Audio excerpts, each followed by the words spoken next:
मोअज़्ज़िज़ हाज़िरीन इकराम, बुज़ुर्गान ख़ौम मिल्लत, मेरी ख़िताब माँ बहनों और गयूर नौजवान साथियों, नसीब तशरीफ़ फरमा बिहार प्रदेश के मजलिस इत्तेहाद मुस्लिमीन के सदर रुकन असम्बली बरादर मोहतरम अख्तरुल ईमान साहब, खैबर बाबा साहब जिला सदर किशनगंज, मेरे भाई तसीरुद्दीन साहब, मुखिया शाहिद साहब, गाजी साहब, डॉक्टर फरीद साहब, तौसीफ साहब, मासूम साहब, जुमन साहब, इमरान साहब, राशिद साहब, मोहम्मद सोनू साहब, साजिद साहब और शाकिर साहब और तमाम मेरे मजलिस इत्तेफाक, मैं आप तमाम का बेहद शुक्रगुज़ार हूँ कि आप अपना कीमती वक्त निकाल कर आज के इस किशनगंज के पार्लिमानी हल्के के इंतखाबी जलसे में आपने शिरकत की।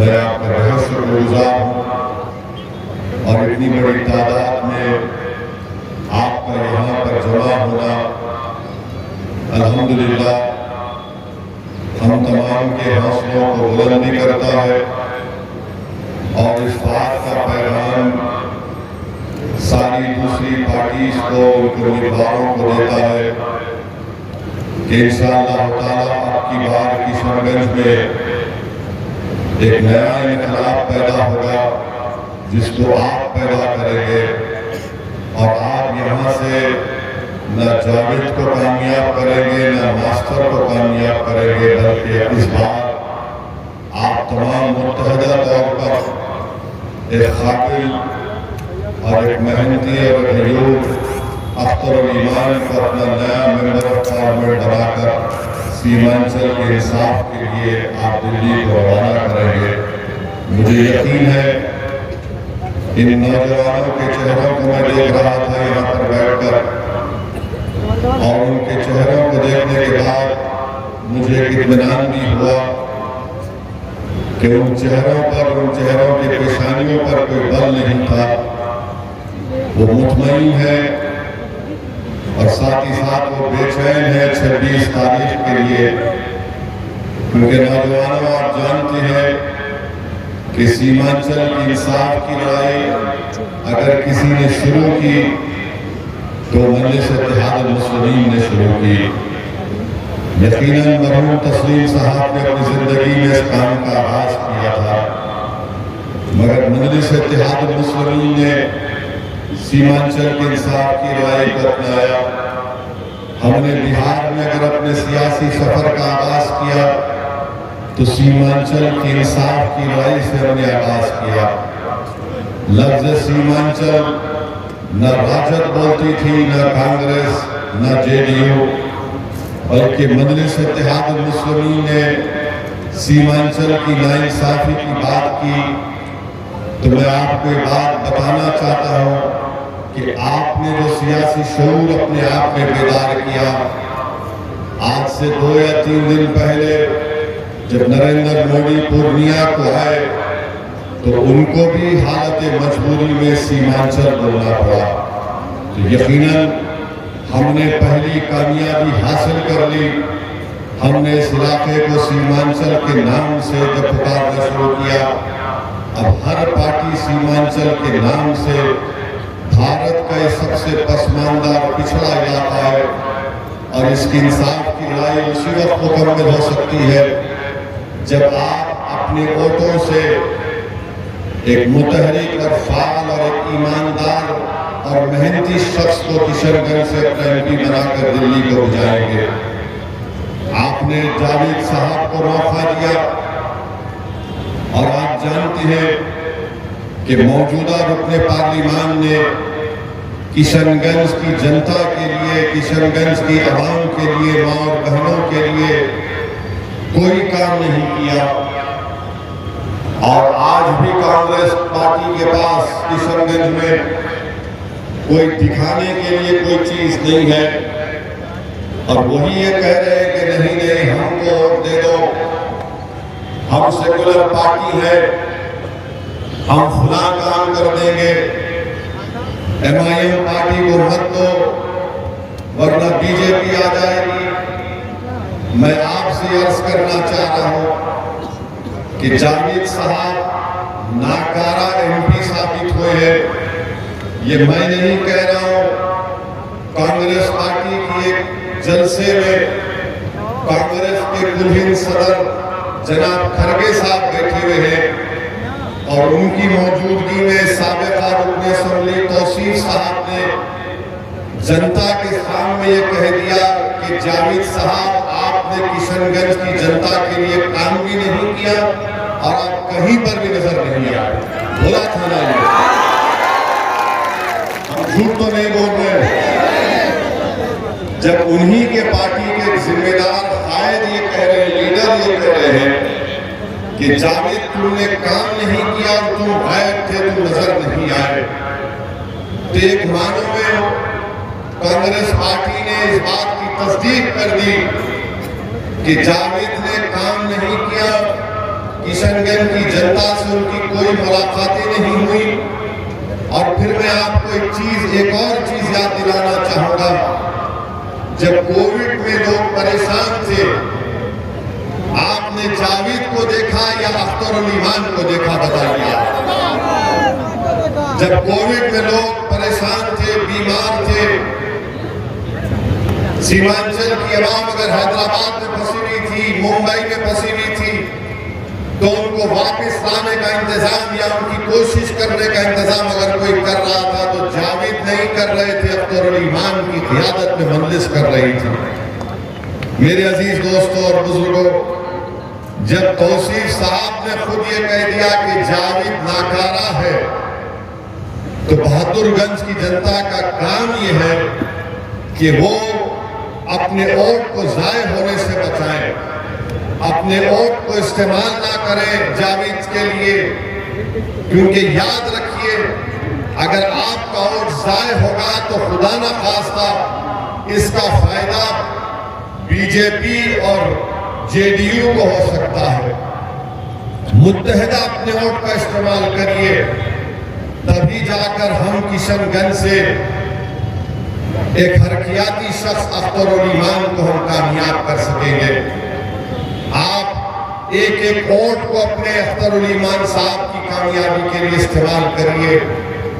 और जावेद साहब ने कहीं पर ये कहा, मैंने एक जलसे में कहा भी सुबह में कि जावेद साहब ने अपने एक इंटरव्यू में यह भाषण में कहा कि उन्हें 5 साल में किशनगंज की पार्लियामेंट कॉन्स्टिट्यूंसी में उन्होंने 1.5 लाख किलोमीटर पैदल चला है।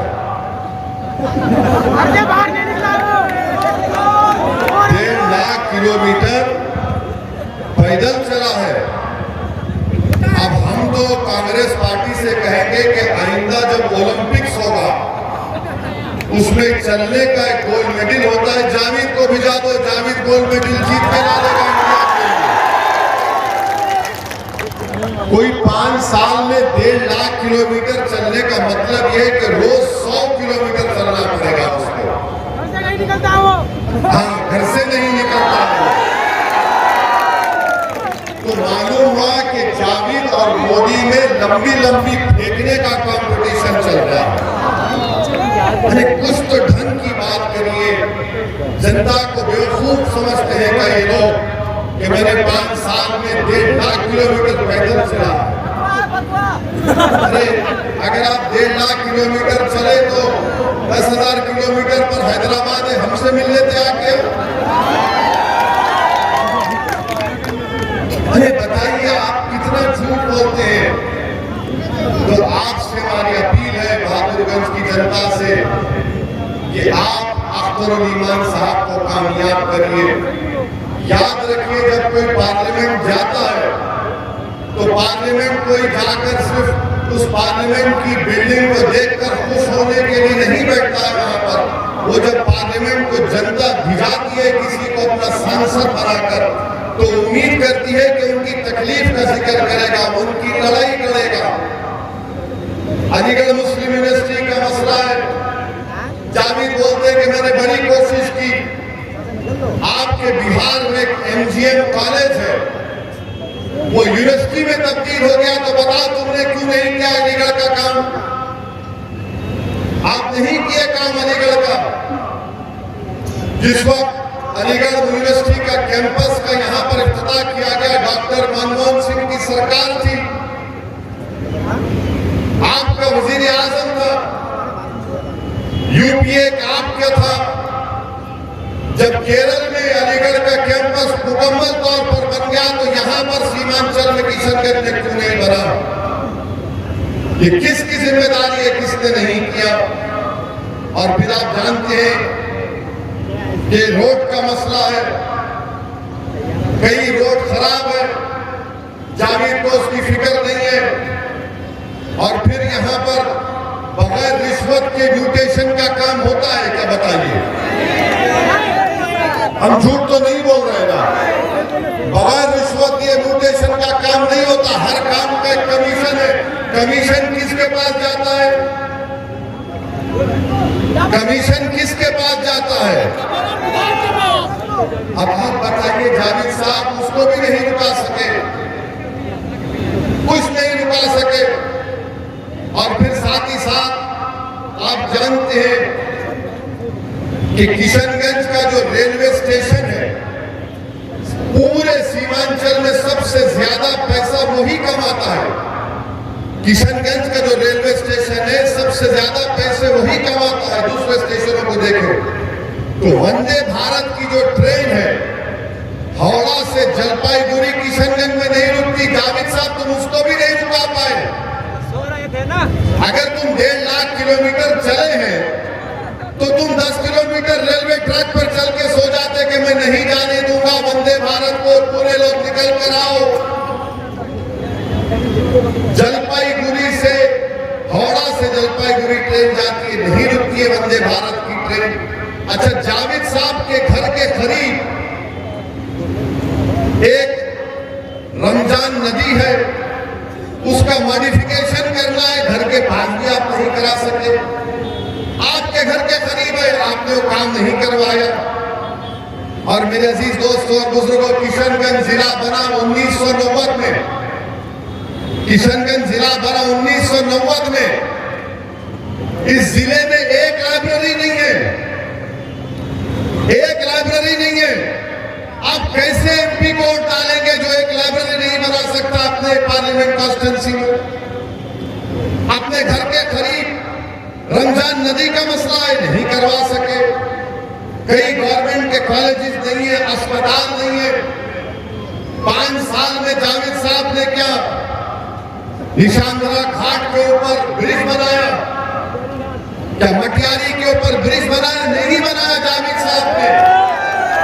बनाया है, बनाया, हम सही कह रहे हैं ना? फिर आप जब ये हाँ हाँ कह रहे हैं, तो फिर 26 तारीख को क्या करेंगे?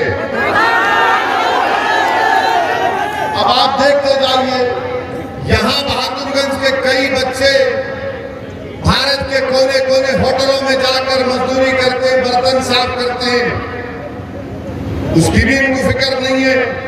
अच्छा, सुरजापुरी को एनेक्सर 1 में जावेद साहब ने लाया।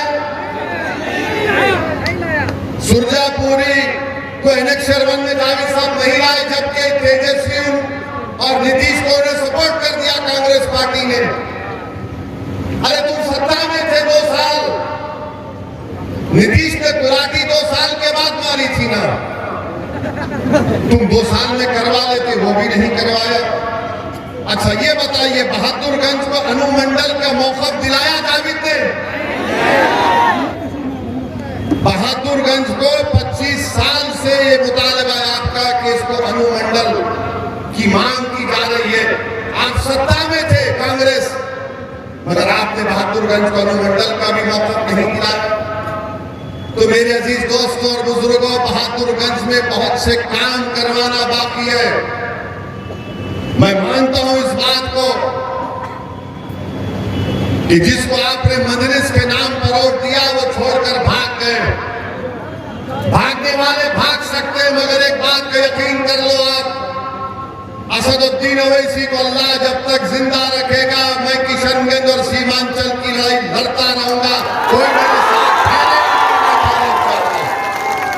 ये मैं आपसे वादा कर रहा हूं। अब जावेद साहब का अगर देखिए, जावेद साहब जो है बोले कि जो हर दिन एक दिन 100 किलोमीटर चले। मैं और अख्तर ईमान साहब 1 साल पहले कौन सी जगह थी खरखरी भरगनी में हम लोग 15 मिनट नदी में चले। कितनी देर चले? 15 मिनट। मैं अख्तर भाई चले पूरी जनता के साथ, सिर्फ 15 मिनट। तेजस्वी के पेट में इतना दर्द हुआ कि अब ब्रिज का काम शुरू हो चुका है। तो जावेद इसको चलना बोलते, जब हम चलते हैं तो तुम्हारा तेजस्वी हिलना शुरू हो जाता है। सिर्फ 15 मिनट चले तो एक ब्रिज, अगर अख्तर ईमान 6 महीने में 100 किलोमीटर चलेगा तो सीमांचल कहां जाएगा? तो जावेद के चलने में और हमारे चलने में फर्क ये कि जब हम चलते हुकूमतें हिलती है, डरती है, और जब जावेद चलता है तो किसी को पता ही नहीं होता कि चल रहा है या गैर हो रहा है। तो मेरे भाई, चलने में फर्क है। जब एक मर्द मोमिन चलता है तो बातिल कांपता है, जब कमजोर चलता है तो बातिल बोलता है अपना है, इसको जेब में डाल लेंगे। तो इसीलिए हम आपसे अपील कर रहे हैं कि 26 अप्रैल के दिन अपना एक वोट सीमांचल के इंसाफ के लिए, किशनगंज की तरक्की के लिए, विकास के लिए, यहाँ के नौजवानों के अच्छे मुस्तकबिल के लिए हम आपसे अपील कर रहे हैं कि अपने वोट को जाय होने मत दीजिए। अख्तर ईमान को अपना नया MP मुंतखब करिए, और जब अख्तर ईमान दिल्ली पहुंचेगा इंशाअल्लाह आप तमाम की दुआ और अल्लाह के फजलो करम से नबी करीम सल्लल्लाहु अलैहि वसल्लम के सदक़े और तुफैल में, तो जावेद भी पार्लियामेंट में बैठता था। आपने जावेद को देखा पार्लियामेंट में बैठते हुए? कम देखा होगा। मगर जब अख्तर ईमान असदुद्दीन ओवैसी और इम्तियाज जलील के साथ बैठेगा तो आपको पैगाम आएगा कि भारत के 3 दूल्हे बैठे हुए हैं भारत की पार्लियामेंट में, हमारे साथ अख्तर ईमान बैठेगा। दुनिया देखेगी और हम ताकतवर इख्तिदार में कोई भी होगा उसको बताएंगे सीमांचल से इंसाफ करना पड़ेगा। ये है बात। पार्लियामेंट जाना और बैठना नहीं, पार्लियामेंट में जब जाकर बैठते हैं तो सत्ता में मोदी हो या कोई भी हो उसको डर लगना शुरू हो जाता है। अरे ये 2 मजलिस के MP है, मगर पार्लियामेंट के दरो दीवार को अपनी सच्चाई से हिला देते हैं। तो मैं आपसे अपील कर रहा हूं, अब के बार 2 नहीं 3 जाएंगे इंशाअल्लाह ताला। जाएंगे ना 3? आप तमाम अख्तर ईमान को अपना MP बनाकर कामयाब करेंगे बहादुरगंज से इंशाअल्लाह। अल्लाह आपके हौसले रज़म को बरकरार रखिए। हमारे इस भाषण के बाद आज शाम से शुरू हो जाएंगे जो हमारी सफों में जो अबू जहल, अबू लहब, मीर जाफर और मीर सादिक के जानशीन है, वो अभी से शुरू कर देंगे। अख्तर और असदुद्दीन ओवैसी के जज्बाती बातों में मत जाओ, बीजेपी को हराना है। मेरे भाई 2019 में क्या यहां से JDU जीती या कांग्रेस जीती? बताओ। अख्तर ईमान को आपने जो भी वोट दिया नहीं दिया आपका फैसला था, मगर अब की बार आपको अपील कर रहे हैं कि अख्तर ईमान को यहां से अपना MP बनाइए। 10 साल हो या 2019 से 2024 का रिकॉर्ड उठाकर देख लो आप।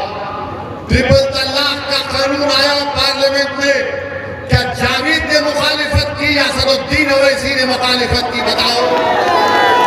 CAA का काला कानून आया, कानून के बिल को असदुद्दीन ओवैसी ने फाड़ा या जावेद ने फाड़ा? बताओ हमको। UAPA का कानून आया जिस जिसमें नौजवान सड़ रहे 5-5 साल जेल से, कांग्रेस पार्टी ने अमित शाह के बिल की तायीद की। किसने मुखालिफत की? असदुद्दीन ओवैसी और इम्तियाज जलील ने मुखालिफत की। मेरे भाई, ये मजलिस ने काम किया। आखिरी पार्लियामेंट का सेशन जो जनवरी में हुआ, नरेंद्र मोदी ने कहा कि 22 जनवरी की अहमियत क्या है। जावेद बोला या असदुद्दीन ओवैसी बोला, बाबरी मस्जिद जिंदाबाद, बाबरी मस्जिद जिंदाबाद। मैं चैलेंज कर रहा हूं जावेद को और ये मास्टर को, तुम अपनी जबान से सिर्फ बाबरी मस्जिद बोलो जनता के सामने किशनगंज की। तुम्हें हिम्मत है बोलने की? नहीं बोल सकेंगे, डरेंगे, कांपेंगे, इनकी रूह निकल जाएगी, इनको दिखेगा मलेकुल मौत सामने खड़ा है। किसने पार्लियामेंट में खड़े होकर कहा, सुनो बाबरी मस्जिद जिंदाबाद, बाबरी मस्जिद जिंदाबाद? 300 बीजेपी के एमपीज के सामने पूरी पार्लियामेंट में सन्नाटा हो गया। ये क्या कह रहा? मैंने कहा सच्चाई को बयान कर रहा हूं, जब तक जिंदा रहूंगा सच को बोलूंगा, जालिम को देखकर अपनी जबान पे कॉम्प्रोमाइज नहीं करूंगा। जमीन का सौदा करने वालों का नाम मजलिस इत्तेहाद मुस्लिमीन नहीं है। तो मेरे अजीज दोस्तों और बुजुर्गों, हम आपसे अपील कर रहे हैं, 26 तारीख के दिन एक तारीख आपको लिखना है और अपना एक वोट सीमांचल और किशनगंज के तरक्की के लिए आपको बटन के निशान पर बटन दबाना पड़ेगा। अब आ जाइए मास्टर पर। अब मास्टर पर आ जाइए। इनका नाम मास्टर मुजाहिद है ना? मास्टर क्यों बोलते? मास्टर क्यों बोलते हैं इनको? मगर इनका मास्टर कौन है? इनका मास्टर कौन है? इनका मास्टर कौन है? जोर से बोलो। इनका मास्टर मोदी है। जिसका मास्टर मोदी हो और मेरा और तुम्हारा मास्टर अल्लाह है, तुम किसको वोट दोगे? अल्लाह के नाम के लिए मास्टर कह रहा, वरना बोलेंगे ये मजहब को लेकर आ रहे। इनका मास्टर मोदी है। और फिर हर बीजेपी वाला कह रहा है हम मोदी के परिवार के हैं, बोलते हैं। हर बीजेपी वाला बोल रहा है हम मोदी के परिवार के हैं। मास्टर मोदी के परिवार का है, याद रखो। मास्टर मुजाहिद मोदी के परिवार का है और अख्तरुल ईमान किशनगंज के गरीबों के परिवार का है। मास्टर मोदी के परिवार का और अख्तरुल ईमान किशनगंज के गरीब और मजलूमों के परिवार का। जो मोदी के परिवार का है वो ट्रिपल तलाक का कानून लाएगा। जो मोदी के परिवार का है वो सीमांचल से इंसाफ नहीं करेगा। जो मोदी के परिवार का है, मोदी ने कह दिया कि सीमांचल में घुसपैठी घुसते हैं। घुसपैठी कौन है? आप तमाम घुसपैठी मोदी ने कह दिया, क्योंकि ये मोदी के परिवार का है। CAA का कानून NPR NRC से आएगा। अब ये मास्टर जाकर बोल रहे ज्ञान बांट रहे, नहीं, CAA का कानून सिटीजनशिप देने का है, देने का नहीं है। मास्टर तुम्हारे बाप को सामने लाकर दिखाओ, सिटीजनशिप का कानून से NPR NRC का ताल्लुक है। CAA का कानून सिटीजनशिप के कानून से उसका ताल्लुक है। और याद रखो मास्टर, अगर NPR NRC होगा तो किशनगंज की किसी गवर्नमेंट की बिल्डिंग पे तुम्हारा नाम लिखा जाएगा और कोई बीजेपी संगी जाकर कहेगा कि मास्टर के नाम पर मुझे एतराज है, तो मास्टर आपको अपने दादा का बर्थ सर्टिफिकेट लाकर दिखाना पड़ेगा। दिखाओगे तुम? नहीं दिखा पाएंगे, कोई नहीं दिखा पाएगा। क्यों मोदी NPR NRC करना चाहता है? हम तमाम को शहरियत से महरूम करना चाहता है। ये बीजेपी JDU के लोग, ये मोदी परिवार के लोग हैं। हम गरीबों के और मजलूमों के परिवार के लोग हैं। याद रखो, आसाम में NPR NRC हुआ, सुप्रीम कोर्ट के बोलने पर 20 लाख लोग के नाम नहीं आए, उसमें 2 लाख मुसलमान थे, नहीं कह रहा हूं, आसाम का मुख्यमंत्री हेमंत बिस्व शर्मा कह रहा है कि जो मुसलमान नहीं है उनको CAA कानून के तहत भारत की शहरियत दी जाएगी। और वो 2 लाख मुसलमान क्या करेंगे? वो फॉरेनर्स कोर्ट ट्राइब्यूनल में अपना मुकदमा लड़ेंगे। तो मेरे अजीज दोस्तों और बुजुर्गों, इसीलिए हम आपसे अपील कर रहे हैं कि 26 अप्रैल के दिन किशनगंज में आपको एक तारीख बनाना है। डरने और घबराने की जरूरत नहीं है। हम अगर जीत कर जाएंगे इंशाअल्लाह ताला तो 10 साल हमने बराबर फिरका परस्तियों के खिलाफ हमने वोट दिया है। हमने फिरका परस्तों का साथ नहीं दिया है, बल्कि जब नीतीश की हुकूमत बनी उस वक्त स्पीकर का इलेक्शन हुआ तो अख्तरुल ईमान और हमारे तमाम MLAs ने राजद का साथ दिया था ना अख्तर भाई, स्पीकर के इलेक्शन में, डिप्टी स्पीकर के इलेक्शन में। मगर मैं क्यों कह रहा हूं अख्तरुल ईमान को कामयाब करो? मेरे भाई, आपकी आवाज कौन बनेगा? क्या तुम जावेद को अपनी आवाज समझोगे, मास्टर को अपनी आवाज समझोगे, या अख्तरुल ईमान को तुम अपनी आवाज समझोगे? फैसला करो, बताओ तुम्हारी आवाज कौन होगा? अख्तरुल ईमान होगा या जावेद होगा या फिर मास्टर होगा? अख्तरुल ईमान आपके दिलों में छुपे हुए जज्बात को अपनी जबान पर लाकर बातिल ताकतों के ऐवानों को हिलाकर रख देगा और कहेगा सीमांचल से इंसाफ होगा, किशनगंज से इंसाफ होगा। 5 साल में ये कुछ नहीं बोल सके, कुछ नहीं बोल सकते ये पार्लियामेंट में। अरे हमारा भाषण होता तो बैठकर सुनते हैं जावेद। कभी कभी दिल में ख्याल आया कि जावेद साहब कुछ तो सीख लेते हमारी इस भड़काऊ भाषण जो हम देते हैं पार्लियामेंट में। तो बहरहाल मेरे अजीज दोस्तों और बुजुर्गों, आपसे अपील कर रहे हैं कि बहादुरगंज में एक तरफा वोट 26 तारीख को पदम छाप पर बटन दबा कर दीजिए। पूरे इत्मीनान के साथ जाइए, एक नया इनकलाब सीमांचल और किशनगंज में पैदा करिए ताकि पार्लियामेंट में आपकी हकीकी आवाज आए जो आपके मसाइल को हल कर सके। और हम आपसे वादा कर रहे हैं कि इंशाअल्लाह ताला अल्लाह आपके दुआ और वोट से अख्तरुल ईमान साहब को कामयाब करेगा। तो किशनगंज के हर पार्लियामेंट के विधानसभा में एक ऑफिस अख्तरुल ईमान खोलेंगे, जहां पर एक आदमी बैठेगा, आपकी तकालीफ को नोट करेगा। अगर अख्तरुल ईमान दिल्ली में सीमांचल की राय करेंगे तो मेरी आपसे नम्र गुजारिश है कि बहादुरगंज के इन तमाम तकालीफ और किशनगंज की तकालीफ को दूर करने के लिए, अपनी सियासी क़यादत को मजबूत करने के लिए और किशनगंज के गरीब और मजलूम आवाम की हकीकी आवाज को पार्लियामेंट तक पहुंचाने के लिए हम आपसे अपील कर रहे हैं कि 26 तारीख को पतंग के निशान पर वोट दीजिए। और हम इस उम्मीद से जा रहे हैं कि दोबारा जब बहादुरगंज को आएंगे तो यहाँ से आपका MP अख्तरुल ईमान होगा इंशाअल्लाह। तो 26 तारीख को आसमानों में क्या नजर आएगा? बहादुरगंज के क्या नजर आएगा बताओ? अस्सलाम वालेकुम व रहमतुल्लाहि व बरकातहू।